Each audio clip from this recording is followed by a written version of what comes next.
Plan ಮಾಡ್ಕೊಳ್ಳಿ.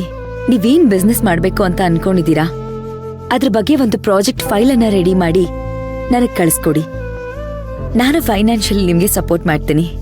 Startup company ಅಲ್ವಾ, ಅದನ್ನ ಹೇಗ್ ಶುರು ಮಾಡ್ಬೇಕು, ಹೇಗ್ ನಡ್ಸ್ಬೇಕು ಅನ್ನೋದನ್ನ ಶಿವಕುಮಾರ್ ಹತ್ರ ಅಡ್ವೈಸ್ ತಗೊಳ್ಳಿ. ನಿಮಗ್ ಬೇಕಾಗಿರೋ ಸಪೋರ್ಟ್ನೆಲ್ಲ ನಾನು ಕೊಡ್ತೀನಿ. ಅದನ್ನ ರೆಸ್ಪೆಕ್ಟ್ಫುಲಿ ಸಂಪಾದನೆ ಮಾಡಿ. ಜೊತೆಗೆ ದುಡ್ಡೇ ಜೀವನ ಅಲ್ಲ ಅನ್ನೋದು ನಿಧಾನಕ್ಕೆ ಅವಳಿಗೆ ಅರ್ಥ ಮಾಡಿಸ್ಕೊಡಿ. ಒಟ್ನಲ್ಲಿ ನೀವಿಬ್ರು ಖುಷಿಯಾಗಿರ್ಬೇಕು.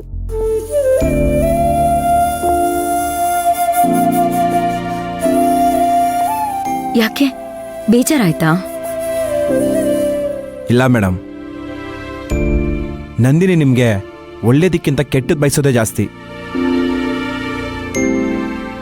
ನಾನು ಅವಳು ಖುಷಿಯಾಗಿರ್ಬೇಕು ಅಂತ ಯೋಚನೆ ಮಾಡ್ತಿರಲ್ಲ, ನೀವು ಗ್ರೇಟು ಮೇಡಮ್.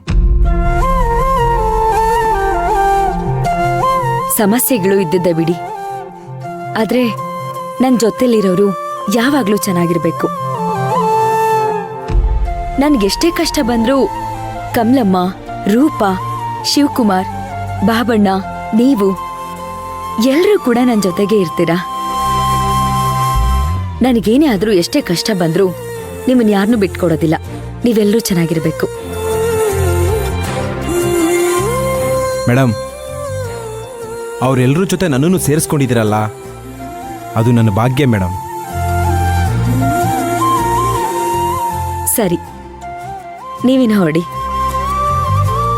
ಆಯ್ತು ಮೇಡಮ್, ಬರ್ತೀನಿ.